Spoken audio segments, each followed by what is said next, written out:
What's up, guys? How y'all doing? Cosmic Carry here, bringing you another World of Tanks video. Today we are introducing another World of Tanks YouTuber, Mr. RONIN 47R, Mr. RONIN 47R, and he's I believe he's on the East Coast.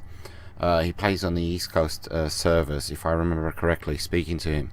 So I'm trying to get together to play with him and all of that good stuff. But he is a fantastic, really great YouTuber, and he's only uploaded a few videos, but he has the touch. He has that magic touch, and you get the impression, like when you watch his videos, that they're he's done this before. You know, maybe he has, maybe he hasn't, I don't know. But he's got the touch. You know, they're really good quality videos, and they're well put together, and they're very entertaining. He has his mic is perfect, his quality is perfect, his editing is perfect, and coming from another YouTuber's point of view, it's like, oh, there's a lot of time, there's a lot of effort, there's a lot of dedication put into these videos. You can tell, you can see that. And yeah, he's and he's just started out. He hasn't got that many subscribers. He's like around the 200 mark, and not that many videos. But go ahead and subscribe to his channel, check him out, because you're gonna be, I love the fact that I discovered these guys, and actually he contacted me with advice on how to start up the channel, his channel, and all of that good stuff. But it's so cool being part of a channel that just kind of gears up, starts up, and you're there from the beginning, and you can say that you're there from the beginning, and you get to watch the person evolve and grow and all of that good stuff, and because you want nothing but success for them, and you want nothing but good luck, you want nothing but the best for them, because I feel for him, I feel for these guys, I really do. But especially Mr. RONIN 47R, because his commentaries are really good. His personality just shines through. A lot of you guys, I know a lot of you guys, just watch us just for us commentating, like Mr. Rush Dodge was asking, what do you guys want from my channel? And I ask that question a lot, and most of the time people just simply respond, we just want you talking. We just want to hear you talk, for some reason. And we always respond by saying, huh? You serious? But I'm full of it, and Mr. RONIN 47R, you could listen to him for days. He's a happy-go-lucky guy. He's full of life, he's full of enthusiasm, and I wish him nothing but the best. I truly do, and I cannot wait to play with you, sir. Absolutely good to go. So I'm going to leave you his channel trailer and his video on his review on the Mutant 6. I think it was the Mutant 6, the M6A2E1, yeah, the Mutant 6. Really good. And this actual video was featured on World of Tanks, on the forums, on the main page, on World of Tanks, Xbox360.com. There you go.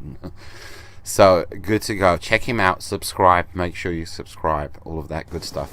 Everybody who watches my videos, go and subscribe to all these people, and I'm gonna leave a link right now. It's up on screen. 3, 2, 1, there it is, for my introducing other YouTubers playlist. Take it easy, guys. Adios, muchachos.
Now this is a great opportunity. Yeah, that's beautiful.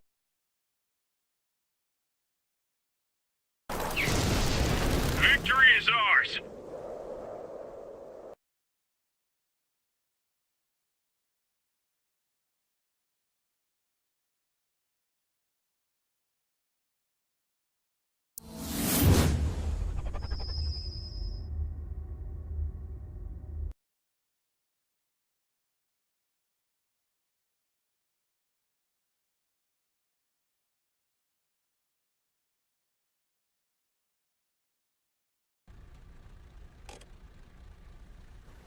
How's it going, everybody? I have to interrupt your regularly scheduled program to bring you this big news flash. The M6A2E1 is available.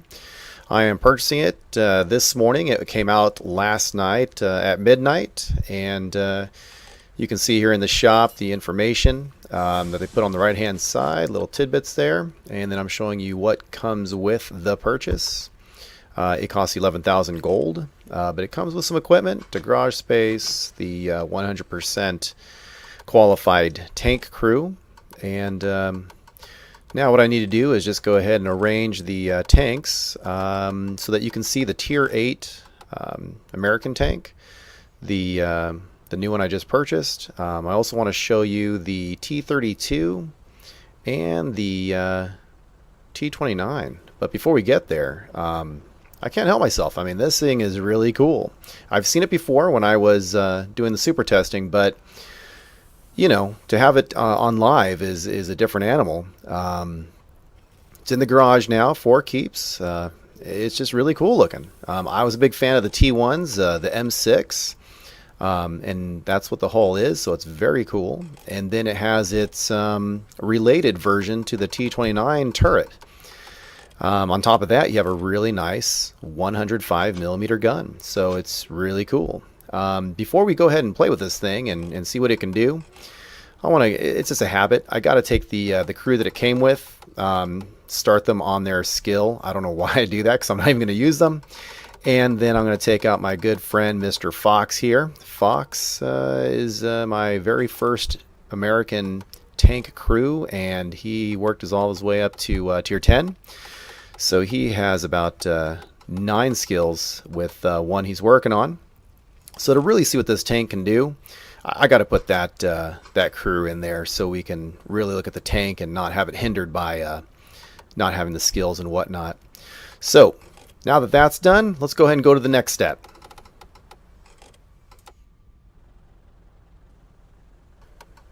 Alright, let me go ahead and pull up the 105mm package for the T29, and that way we can take a look at this 105mm gun, T5E1. You'll notice there is a 5.26 rounds per minute, 198 pen, 320 damage, 2.29 aiming time. The accuracy is 0.41, and the view range is 380. So take note of that, and then we'll take a look at the next gun.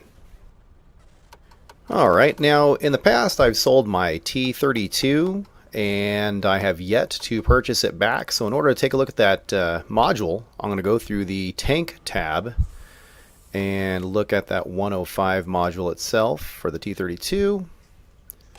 Pulling that up, it is the same name, 105mm gun, T5E1. The rate of fire is 5.66. You got the same pen, the same damage, same aim time, and the same accuracy, the 2.29 and the 0.40. There is an increase of 20 meters for the view range, so that's now 400. The last gun to compare, of course, is the one for the M6A2E1. And if you look at this module, the gun name is very similar, except for it ends in the letter E. And the rate of fire now is 5.05. Same penetration, same damage. You'll notice the aim time has decreased by 0.01 and the accuracy has worsened by 0.01. And the view range is the same as the T29, which is 380 meters. All right, well, so let's go ahead and sum that up. What do all those numbers mean? In English, basically you have a rate of fire that is the slowest between the three of them. You're looking at approximately 11.89 seconds for a reload time without any added bonuses for skills or equipment.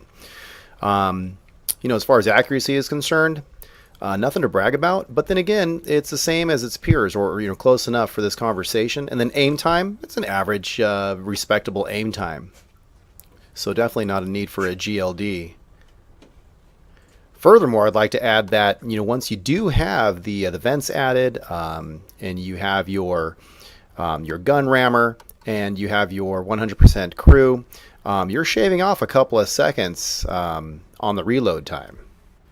All right, now taking a quick look at the armor for the M6A2E1. We talked about it being related to or taken from the T1 M6 hull. And with that said, the hull on the sides are 44 millimeters and the hull in the rear is 41 millimeters. However, the front has been boosted up to a 191 millimeter, which matches the front of its turret, which is 191 millimeters. The sides are 89 millimeters and the rear is 208 millimeters. I have no idea why the rear of the turret is far more armored than the front, but it is. And as far as the sides are concerned, that is definitely something you're going to want to watch out for. It is easily hit, penetrated, easily able to take damage. You're going to want to face the enemy while using this tank, hull down, and guard your sides. All right, now the last piece I'd like to take a look at is the equipment setup for this particular tank. When purchased, it came with the vertical stabilizer, the improved ventilation, and the gun rammer. The ventilation and the gun rammer, to me, are kind of an obvious choice. Now, the vertical stabilizer, for some, they go with a GLD. Personally, for this tank, having played it, it's definitely something that you're going to want to play peek-a-boom with. So the vertical stabilizer is perfect for this particular tank. Now, in regards to consumables, I go ahead and go with my standard kit setup of the fire extinguisher, first aid kit, and repair kit. I go with the basic small kits for this. And then the last thing to take care of is the ammunition loadout. This particular tank can carry 60 shells. I prefer to run with, at this point, 50 armor-piercing shells and 10 premium rounds. Now, this particular tank will only see up to tier 9. So having a handful of premium shells will come in handy, but thank goodness you're not going to be facing tier 10. Alright, now the last thing I need to do before I take this out to the battlefield is to make sure it has its beautiful camouflage on. I'm feeling a little old school, so I'm going to put on some of that pre-World War I or during World War I type of camouflage. Getting all my stuff ready there. And then the most important thing I need to do after selecting the urban camouflage here is to select my emblem so that you guys can recognize me out there. And again, if you ever see me out there playing, feel free to say hey, give me a holler. All right, now that that's in place, let's go ahead and move on.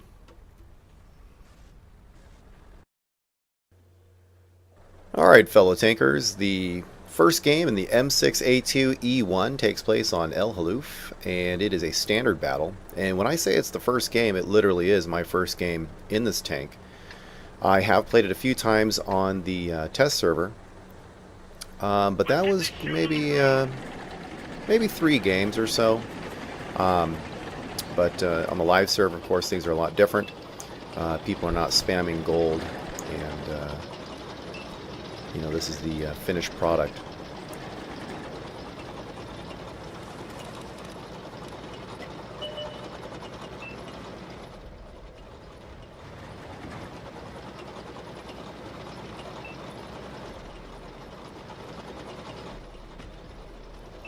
Something to take a look at is the tank's height. I know it's written about, they describe the gun depression and the height and whatnot, but really look at the angle when you aim up. It's incredible. And then of course when you aim down or up, it's I wouldn't say it's 40 to 45 degrees, but it's aiming down is pretty darn good, and aiming up is pretty incredible. And then the size of it next to other tanks. It really dwarfs IS variations because they're normally, short anyway, but this really is pretty tall.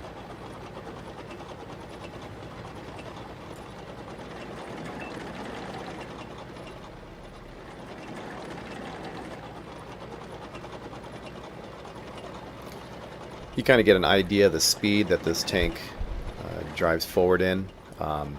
Although it says 29 kilometers per hour on average, it feels faster when you're driving it. Maybe you're getting the same feeling as you are following the tank moving forward. Kind of joke about being so tall that it's kind of an illusion of going fast because the altitude is so high. Now here what I'm doing is, instead of running around the corner here and exposing my hull, I'm doing good old-fashioned side scraping here. And I'm attempting to track this T-29, but as you can see, the shot is eaten by the tracks. And my tracks are absorbing his hit. But finally some damage is really being done. Good example of bouncing. And Tiger P behind me takes the kill, and that's absolutely fine. When I say takes the kill, I'm just stating a fact. Not a big fan of people complaining about stealing kills. I don't know if people truly out there are holding back their fire for the very last moment. I guess they exist, but I don't really worry about that too much.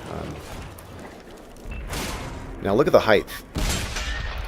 I'm right up on this T-29 with a little bit of a rock underneath me to give me a little bit of a head, an edge up and over the turret.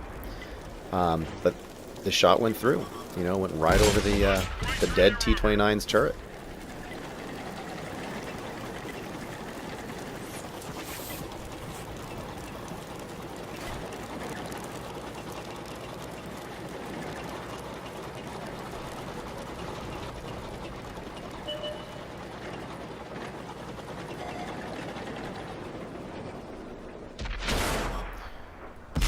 And you can see we have another cousin of this tank here, the T-32. There was a shot that was bounced, and then there was one that actually came through. You can see him attempting to hit the lower glacis. Side scraping again. And going for the machine gun port, but it bounces. Now, what I'm doing here is I'm not working alone. I'm actually, I don't know, these are non-platoon folks that I'm playing with, but what I mean is I'm being consciously aware of the Tiger P behind me, and I'm trying to plan his shots and my shots so that he takes a shot, then I step in front of him, I take a shot, then I get out of his way, he takes a shot, and so forth, while also, doing the cha-cha with the T-32 so I don't get shot. But the point I'm trying to make is, and I wish more players would do this, is that, not to sound like I'm complaining, but a little common sense is, if you know that your teammate is taking shots on some, red player, you're not going to kind of want to step in front of their gun. They're kind of set up already, so kind of keep that in mind. Alright, now over here, initially I thought the Ferdinand was actually the enemy, and I started hanging in on him, but then I realized it was he was being chased. So my bad on that.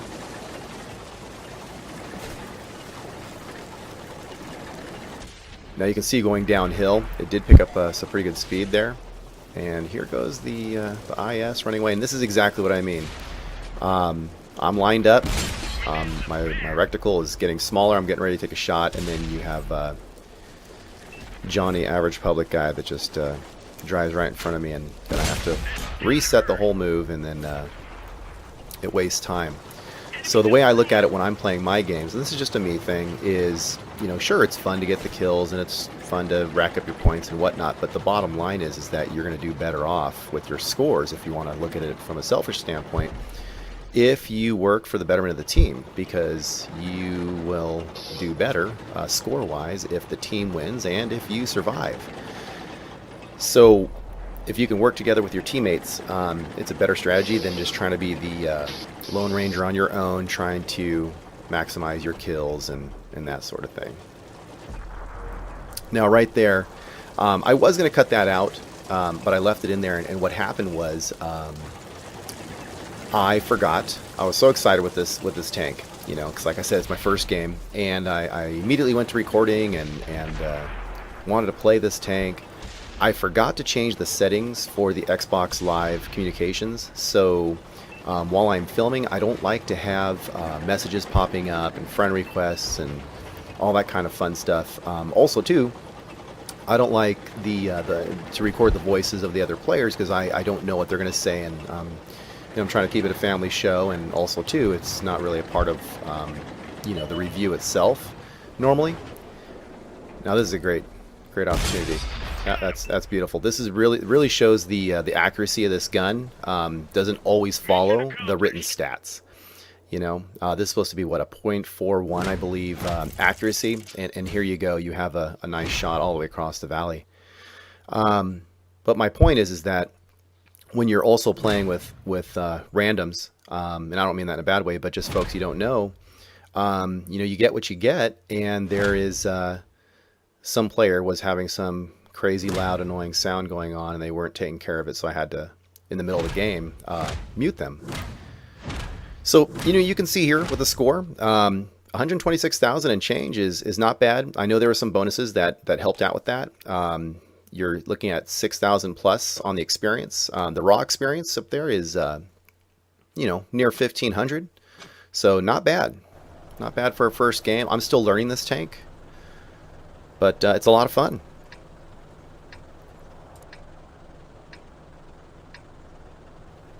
Let's go. Alright, so now we're on steps, and you can see it's a standard battle. Look at the height compared to that Jagdtiger. He towers over it. Good thing, bad thing, not sure. It's all about how you use your tool. Also, look at this, the design or the cosmetics on this particular tank. I may have missed it on others, but one of the things I was noticing is the really cool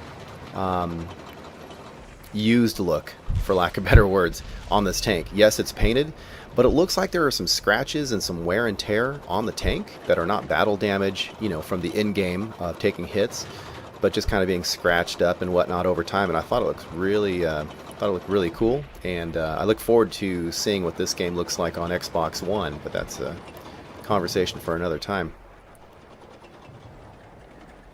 Going up that hill, not too bad. I believe this has a tier 10 engine, and the horsepower is pretty immense. I think it's just under 1,000.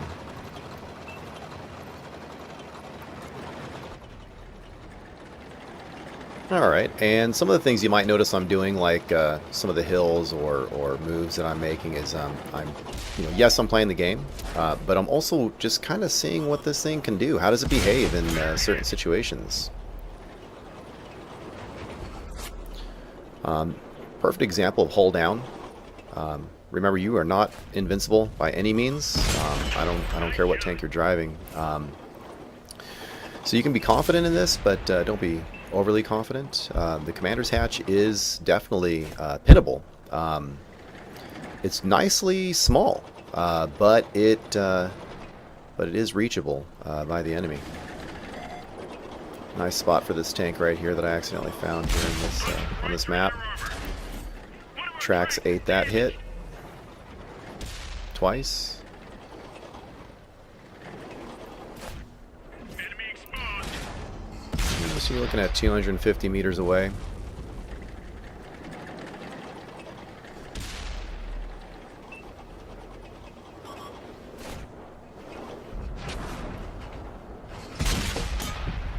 That was me shooting the rock in front of me. That was not good.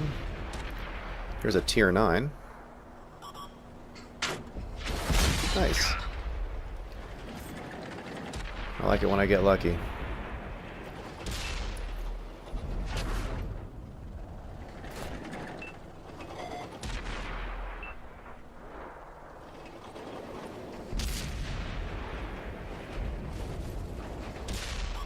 So nice tier 7 IS taking the hit right in the chest. Would like to track this tier 9. Didn't get the chance. Enemy destroyed. Alright, so now you have this giant commander spot. That was a nice tasty shot there. And I do appreciate him being kind enough to stand so still. However, the RNG gods are not happy with me now, and even though I'm trying to hit it as much as a direct angle with you know, as flat as possible, as 90-degree angle as possible on that spot of that KV4, time and time again I have been bouncing. I've only got 2 shots off that thing.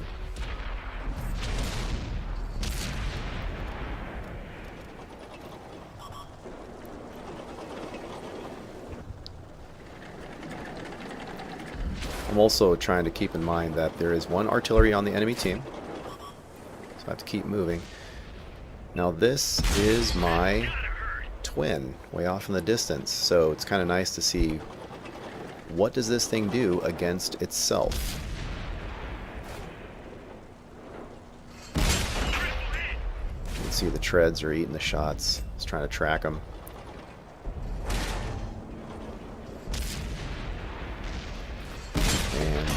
Either it's bouncing like there, or he's just got hit points for days on those treads. And then there you can see the inaccuracy of the gun. It went way over the top of the turret, even though I was good to go on the commander's hatch. Trying to go for the turret ring. Right through their armor. Believe, even though I aimed at the turret ring, I believe went to the lower glacis, so somehow got through. Either way, I'll take it. I'll take a hit. Anytime RNG wants to give it to me, that's fine. Alright, so now that T-30 was tracked, but sadly no one was in position to take advantage of that. He looked like he repaired kitted because it was very quick. Now he is a dead T-30.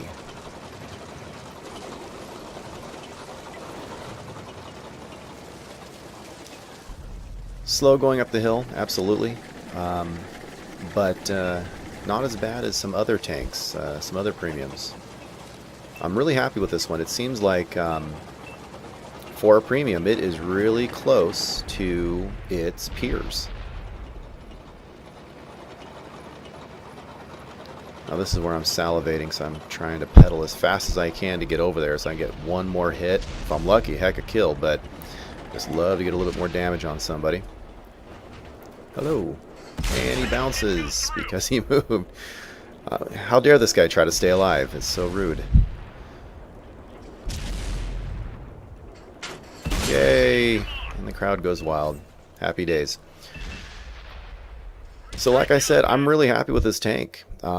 It's really fun. You know, just keep in mind you are not invincible. Don't let that Godzilla height fool you, because you can absolutely be damaged. Look at that, 122 plus for money and 45 for experience. Yeah, good times. I mean, even with the multipliers and you're getting some awards and whatnot, absolutely. But even if you're to divide that out, that's, you know, I'm okay with that. It's a pretty good earner.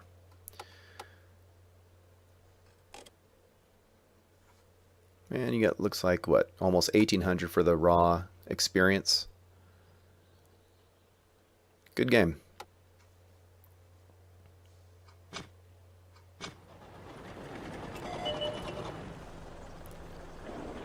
All right, now this is, I don't know what was going on yesterday,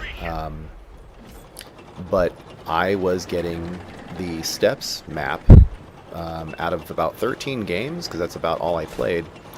I believe I had steps at least 3 times, so it's kind of interesting. So I took this little piece of the battle. I'm not showing you the whole battle, but there was a characteristic that this tank has, which is the height. that was very interesting that I accidentally found out about on this map in this position, as luck would have it. So here you go. I might have actually connected with him had he not moved, and I'm just simply pointing that out, not, you know, hey, look at me, but hey, look at the tank. It says, what, 0.41 accuracy, I believe, and yet, like another game, I pointed out, it has pretty good accuracy. I mean, look at that, dead center, and look at the height of that rock in front of this tank. It's practically the same height. I reverse to get a little bit of elevation, and I was getting some good hits, you know. This next battle is the Muravanka map, and it is a standard battle. Now here I'm torn because I'm new to this tank, and I'm just kind of deciding, you know, hey, what are my random green brothers in arms and maybe sisters in arms out there? What are they doing? So I don't want to run off to one end of the map all by myself. I like playing this side of the map with the forest for heavy tanks, well, for other tanks as well. Saw some friends coming along, so I thought, okay, I'll give it a try. But like I said, I'm a little nervous because, you know, I'm still getting to know this tank. I still am trying to figure out how much it can bounce, how much I can push the limits and that sort of thing. And you never know. Sometimes you just get a bad flip of the coin and everybody on the Reds coordinates and rushes you like a zombie horde, and they overwhelm you. In this particular tank, well, heck, any tank, but especially tanks like this, where he is not going to be fast and quick on his feet and all that kind of fun stuff. And he's only heavily armed on the front. He reminds me of kind of the Super Pershing in a lot of ways. You don't want to get people surrounding you. You start getting into a brawl, one-on-one, maybe you're going to come out bleeding, but maybe you can pull it off. But you really don't want to be brawling. You want to be in situations like this. Let other people use their eyes and light them up for you, and use support. Depending on who you're with and what map, etc., you can do a little bullying and push on the front like an assault style tank, but you know, it's risky.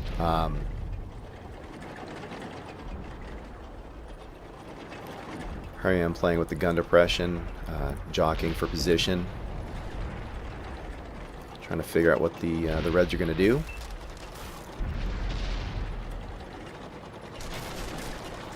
Not much to my left, so I feel kind of confident to squeeze around this side and take some cheap shots at this guy here. It's a tasty tier 9.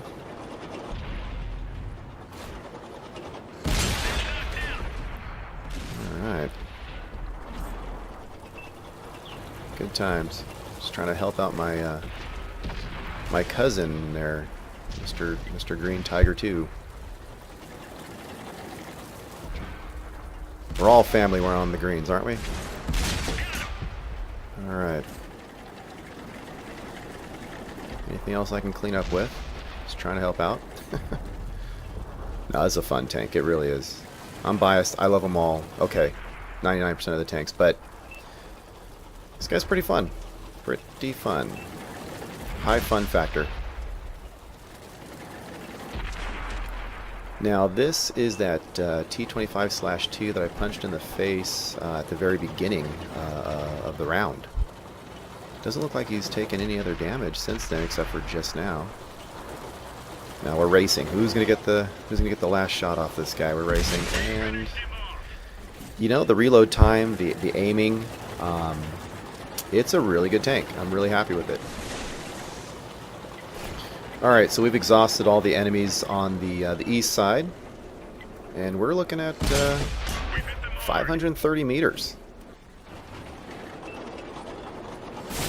Is it a sniping tank? No, it is not, but okay. I'm okay with this tank. It's not bad.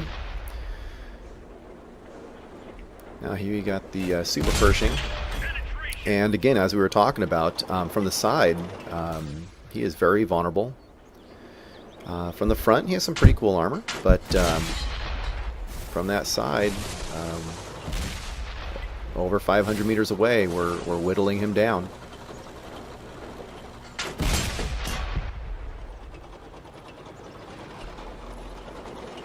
Well, looks like I'm not going to be getting the last hit on this guy. He's going to be cleaned up. It's too far away. Alright, good job, Greens. Good game. Woohoo! Alright, let's see what we got here. I consider that a pretty average game. You know, 80-ish, I think, is a nice middle number that you're going to be seeing with this particular tank. Playing it like that. So with this particular tank, like I said, play it kind of in the middle. Bully once in a while. Depends on the situation. Get to know this tank. It can definitely pay off for you. I hope you guys really enjoyed this review. I got it done in 24 hours from the time I purchased it. If you liked it, please subscribe. Let me know. Wave at me. All right, I'll see you out there. Be safe.